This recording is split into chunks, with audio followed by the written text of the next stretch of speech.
إيه رأيك لو قلتلك إن ذكائك أعلى بكتير مما تتخيل، وإن الدليل كان متداري في عاداتك اليومية من غير ما تاخد بالك؟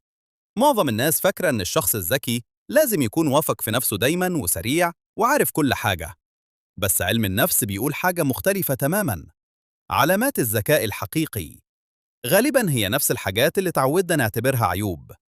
أول حاجة، إنك بتكلم نفسك، وده مش معناه إن فيك حاجة غلط، بالعكس، عقلك بيعالج المعلومات أسرع لما يسمع أفكاره بصوت عالي، والدراسات بتقول إن ده بيزود التركيز وبيقوي الذاكرة وبيحسن قدرتك على حل المشاكل.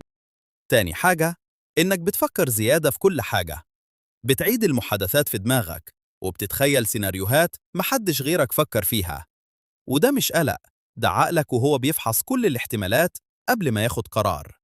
تالت حاجة، إنك بتشك في نفسك كتير، كل ما الشخص يعرف أقل كل ما يبقى واثق في نفسه أكتر، لكن كل ما الإنسان يفهم أكتر كل ما يدرك قد إيه لسه في حاجات ما يعرفهاش. فشكك في نفسك مش ضعف، ده وعي. رابع حاجة، إنك بتسهر لوقت متأخر. لما العالم كله بيهدى، عقلك أخيراً بيلاقي مساحة يتنفس فيها، يربط الأفكار ببعض ويفكر في حاجات زحمة اليوم ما كانتش سايباله فرصة يفكر فيها. أنت مش مجرد شخص بيسهر، أنت شخص بيفكر بعمق. خامس حاجة، إنك بتلاحظ أكتر ما بتتكلم.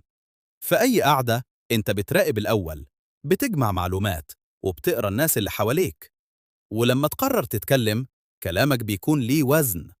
سادس حاجة، إنك بتحس بكل حاجة بعمق، مش بس مشاعرك لكن كمان مشاعر الناس اللي حواليك.